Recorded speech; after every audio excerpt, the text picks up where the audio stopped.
Welcome to Season 2 of Unscripted Laughter. I'm your host, Aiden Crouse, and today's special guests will be Paul Schuhart and Elizabeth Crouse. The 2020 pandemic had an effect on the entire world. I mean, heck, look at the state of the show. Though, what happens when you expose your last roll of toilet paper in the midst of a pandemic? This next skit, cleverly called The Pandemic, has the answer to that question.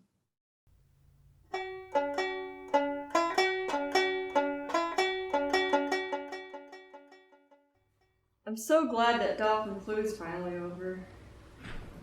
Just a shame all those squirrels had to die. Breaking news, the new chungitis virus is creating a panic, causing many to stock on needed items. Experts are advising people to hide high-value items such as eggs, milk, and toilet paper. Oh no.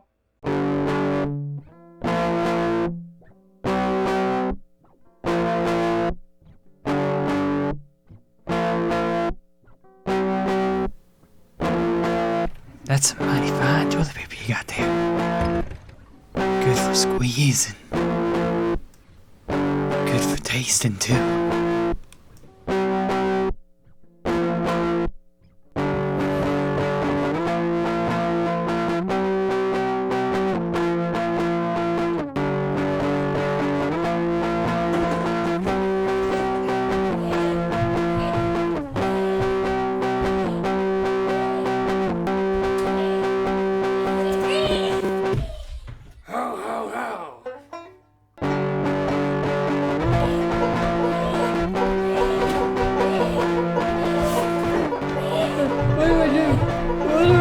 You should set a trap, but before you do, let me help you protect PC.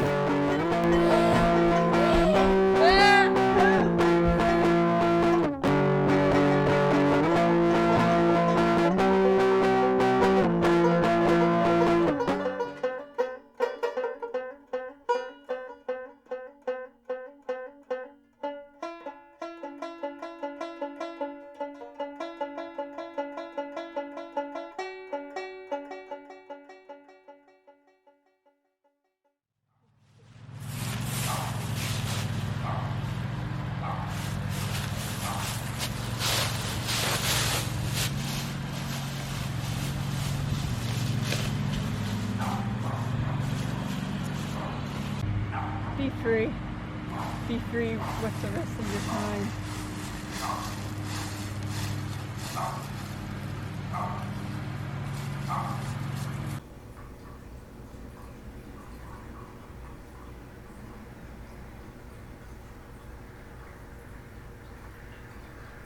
Oh no.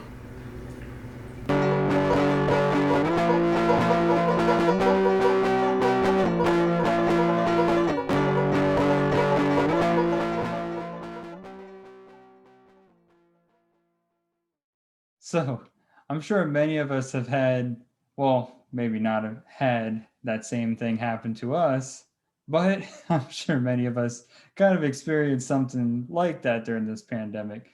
Here I have Elizabeth Crouse, the pandemic co-star, or I guess the pandemic star of the entire skit. You're on, Elizabeth. That was a great skit, Abe. How'd you come up with a story like that? You sound like you're reading from a teleprompter, like I'm forcing you by gunpoint right now. Because you are, right? I thought that was the agreement. You know, if I do this interview, you let my family go. You are my family. I forgot to introduce that as well. Elizabeth Crouse is my sister, my youngest of the youngest sisters. I've known Aid for, forever. Forever's a pretty long time, wouldn't you say? Awkward nod. So we had quite a few experiences with making this skit. I wrote it and Lizzie co-wrote it. We had an idea of Aid just walking in the front yard like a Bigfoot for a while, and I took it in a different direction. and Aid took it in the direction we just saw.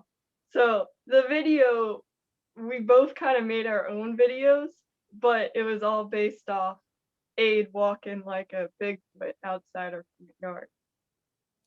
One of the biggest challenges we had with this film, though, was we starred in it and we recorded it.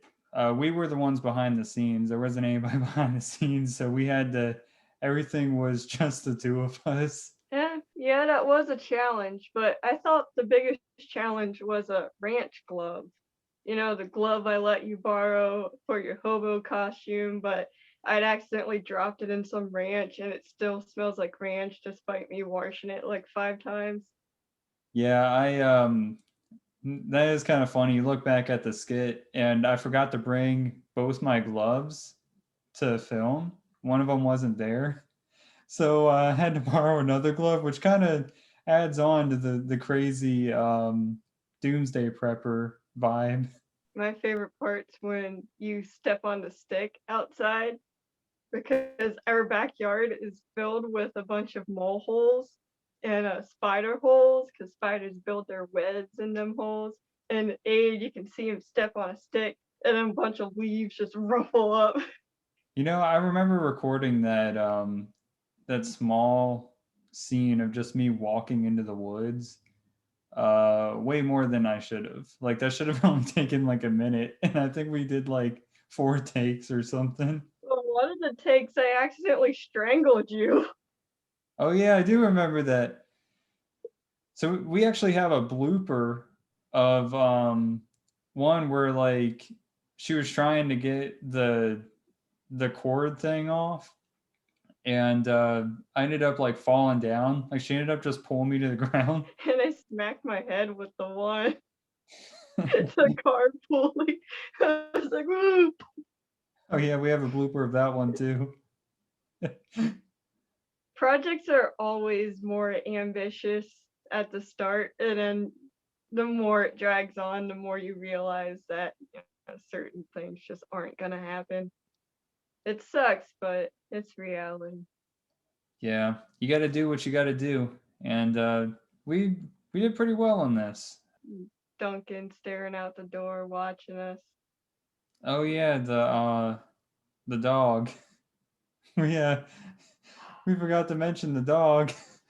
We had to film around this dog, not just for AIDS, but like for my project too. And he just had to be completely out of the house. This is a 75-pound dog we're talking about. Uh, he pretty much jumps at any noise, not in fear, but in excitement. And he is a bowling ball of pain and love at the same time. He will jump on your face and crush you with his love. Yeah, he will have death by love. If if you ever meet this dog, if you intend on doing anything bad to him, you'll have death by death. But I love him. So it's also a good thing you mentioned me helping you out with your project, because yeah, this actually was an exchange. She had a project in her one of her video classes, and this was my project to. She had me be the crazy person in hers, and then I was the crazy person in mine. So I got to be the crazy Yeah, person in both projects. we couldn't really exchange the crazy person since the initial idea was Aid walking outside like Bigfoot. It had to be Aid. It couldn't be me. It's kind of funny because in the initial one, we didn't really capture that all that much, too. Like this whole project spanned out from that idea, and there's maybe like 3 seconds of Bigfoot footage, or quote unquote Bigfoot footage.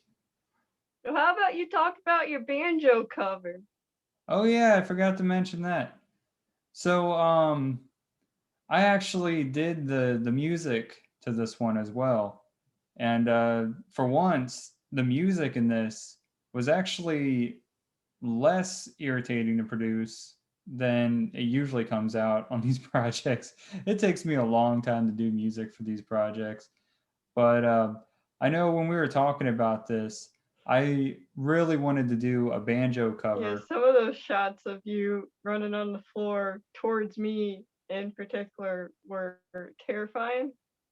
I had nightmares a few weeks after the filming. After some therapy, it's gotten better. I know my favorite shot was actually that the edit of you on the phone, and then it shoots to me running towards you, and then it just shoots to you going like, ah, ah. That wasn't acting. That was genuine fear in my voice. How about that suit too? So Oh, I my specific Kigurumi. I specifically requested a clothing that wasn't copyright infringement or that wouldn't have a copyright on it. And I came over there and she's wearing a giant hamster suit. It's not copyrighted. It's a kigurumi. It's a footsie or a onesie. Better term for it. But at the same time, would it have killed you to just wear a regular suit? I was comfortable. We had an agreement, and I wasn't comfortable doing anything outside of my comfort zone. And putting on regular clothes was outside of my comfort zone because I hadn't done my laundry in a few weeks, and all my clothes were dirty. As disgusting as that is, I guess that really does tie into the whole pandemic aspect. What about that egg shot? Oh, that egg shot was great. I know, that was a nice shot of the eggs. The egg shot and the toilet paper shot were the best shots of the whole piece, I'd say. I think the best shot was the one of you coming out of the chimney, because it looks like you genuinely came out of that chimney. If y'all don't know the setup of our house, well, I hope you don't know the layout of my house, but there's a chimney, but you can't enter it. It's one of those fake gas chimneys, Santa tries to go down, he's like, whoa, you won't be able to make it to the bottom because there's a gate down there. Well, in the skit, it pretty much looks like he came out of it, and that was all a matter of shooting. I just showed my my screenwriting teacher my zombie voice because I told him I wanted to be a zombie voice actor one day, and he was like, "Well, show it to me," or he was like, "Let me hear it," and I was like, "I don't want to scare you," but he insisted, and I scared the entire class with like a. Kind of scared me with that. Well, Elizabeth, I appreciate your time. It's kind of weird calling you Elizabeth, but I still appreciate your time and thank you for helping make this skit come to life. We'll be back with another skit after these messages. Have you ever had that one friend you could rely on? The person that's willing to offer any kind of advice to you at your time of need? Well, what happens when that person has their own goals for the future? Our next skit, Dropout, has the answer to that question.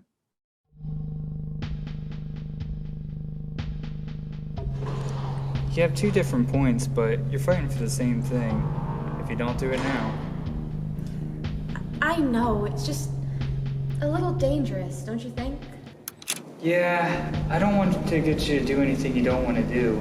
It's just, student debt overwhelms so many people nowadays.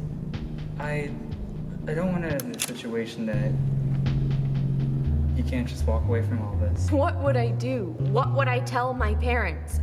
I mean, if I truly do it, it's 2020. Everybody's in college. You said it. Everybody is here, man. I mean, just look around you. These people, your friends, they're just nothing more than tomorrow's enemies. Learning a trade profession would be a better option than most universities. I'd be in a trade school right now if I wasn't a junior. Our bodies are our gardens, to which our wills are gardeners. Shakespeare? Yes. I mean, look at you. You don't need this place. You're way too smart for this place. All right, I will. I think I have a better shot out there than I do in here. Thank you, Stanley, for your honesty and courage. I only wish to be free. The butterflies are free. Say goodbye to the bleak.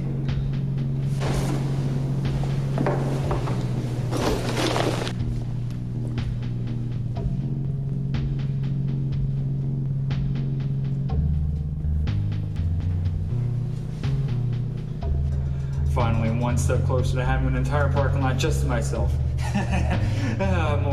No more waiting for a spider cat calling. No more walking for an hour just to get to class. Finally, a spot just up in the front. Boys. Sorry. Hey, wait up. Is everything okay?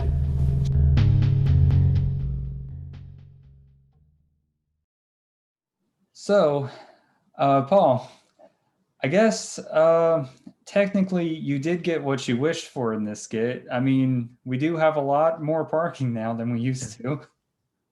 Yeah, that's funny.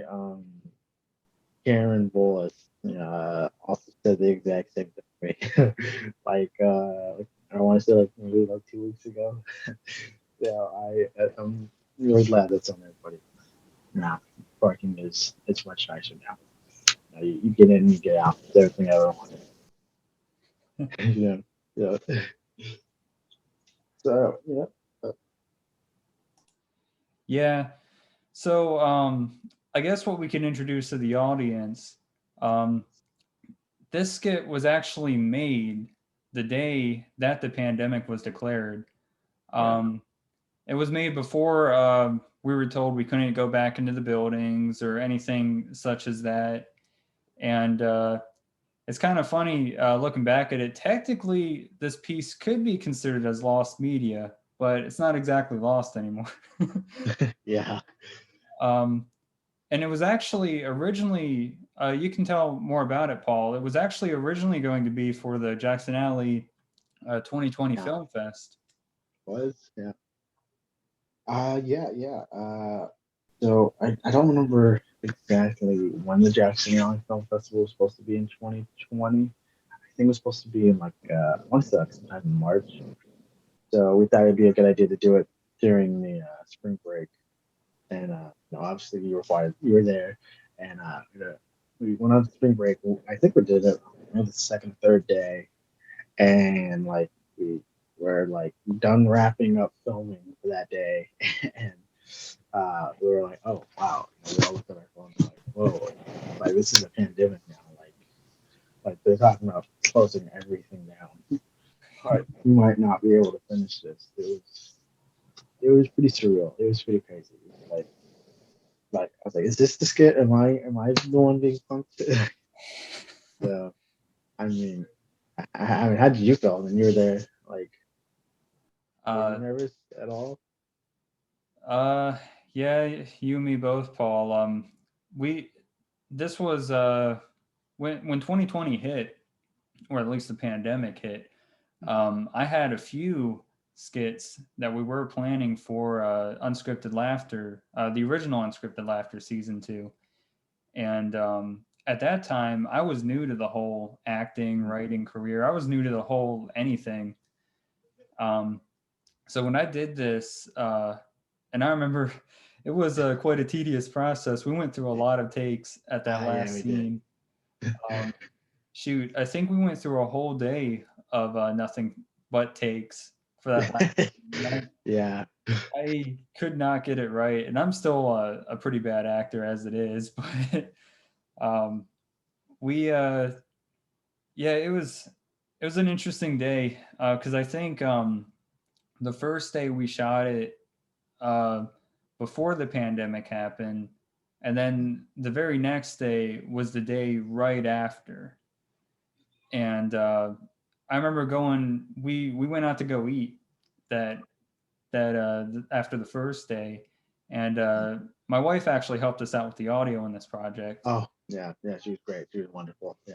Yeah, she had a blast. And we went to go eat after the project, and I remember like we were sitting there talking, and she was talking about how fun it was going to be doing all this filming and stuff. And sure enough, I wake up the next morning and find out that we're not allowed to do the filming and stuff anymore in person. But it's definitely it's definitely, like you said, it's very surreal going back into it. Yeah. It's going to be a while until we start to see skits like this again that actually take place on campus, and it's kind of it is kind of fun looking back at it and thinking about the whole situation as it is. Yeah, especially how close everybody was sitting, you know. I don't think it's all gonna do it now. But yeah, I think I actually wrote this during one of my class periods. I don't really or another one. Thanks for paying attention to the cat does now. Like I can't. But like the major inspiration was that I was just like trying to get to class. I think it was like I want to say it was like the writing class I think I had, and I just there's way too many people here. I was like, why? I was like, how is there more people than there are spots? I was like, oh, that'd be kind of fun, just like someone going out there maliciously trying to get people to drop out just so they could get a better parking spot. No, I don't. I don't think I would do it. I don't know. There's a hero out there. I think, but yeah, this was like really my first big project to do with like such a big crew.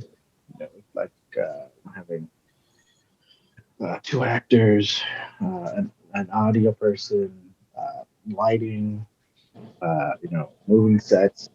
So it was definitely it was big, a lot of fun. I also edited it. This was like one of the first things I ever edited. So it was a little difficult. It's a little rough on the edges, but it was still a lot of fun to do. Yeah, this project was pretty fun to work on. Like I said, it was one of the first ones I ever got into. Um, and I was really looking forward to. I was actually going to make my own skit for the Jackson Alley film Oh yeah, too, and that never got to happen. There's always next year. yeah, yeah. There is. Yeah. But yeah, it came out great in the long run. I really enjoyed it, and it was a great piece for my first acting piece, I guess you could say. Yeah, yeah. I think you did great. I think, yeah, I think you really, you really pulled the whole thing together. I mean, you had a co-star. I know. I think she graduated with an associates in theater. I'm not sure if she's working towards her bachelor. She's doing that, but I worked with her before. I had class with her. She's really good too, and you guys really had like really good chemistry together. You guys were really playing off each other. Yeah, I think it really tells in the 10 piece. I mean, it was. Uh, I think more. I don't. I think most people would have a hard time believing you when you say that this was like your first time acting in like a piece because you're so like it feels so natural. Like your movements and like the way you deliver your lines. So, I'm I'm really glad you say that because it was frustrating. It was a frustrating piece. It was only it was maybe like a few sentences or something, and I could not do it. I'm still uh, and it's a shame. I can remember stuff from 10 years ago in the middle of March or something like that. And I can't remember something that I just read 2 seconds ago, and I yeah, got to read it again. yeah, it's every time that I've ever done any acting stuff, it's challenging. It's nerve wracking, especially trying to just try and trying to get those lines down is like the hardest thing to do. Oh, I also didn't. It almost actually didn't happen. Thinking about it now, the original person I had casted, I forgot. I don't remember the name of the character. Well, the person I cast her, she actually bailed out on me on like at the last moment, said she couldn't come, and I was like, that's it, I guess. 'Cause I don't know who I can get at this moment. Everybody I know is out of town or going back home because it was spring break, and I don't know. I remember the lady I did get, she was I think I had her on. I don't remember how. I think I had her number, and I was just like, let's do this will work. Like get these like things moving together, and yeah, it fell right together, and there's a lot of obstacles going through this. Your skit had the true spirit of 2020. It really did. It really did. You come up with the obstacles and you find a new way to overcome them. Yeah. It went through a couple names. I think the first one was Dropout. And I thought maybe that's two on the nose. So I was like, maybe Velvet Youth. But recently, I think I've been like, I think Dropout's better. Just more clear, precise. Velvet Youth kind of seems a little too out there, which was kind of the idea. Like, okay, that has something to do with the youth, but I'm not sure Velvet. So, but maybe it's a Twin Peaks reference. But yeah, I was like Dropout's better than two terms. Yeah, so I think our cinematographer Devontae, he just did a fantastic job. Those shots just like out of this world. I mean, how do you feel about it? Seeing yourself in that light, Oh, the lighting. Yeah. Oh shoot, it was. I tell you, it was an experience. I've never. We actually had for the portion of the skit that where we were both sitting on the bench. Yeah. There were these massive lights that were part of Devontae Banks, and he was the director, I believe, for the skit, right? Cinematographer. Yeah, he was the cinematographer for the skit, and he had the lighting down to a point. Yeah. And it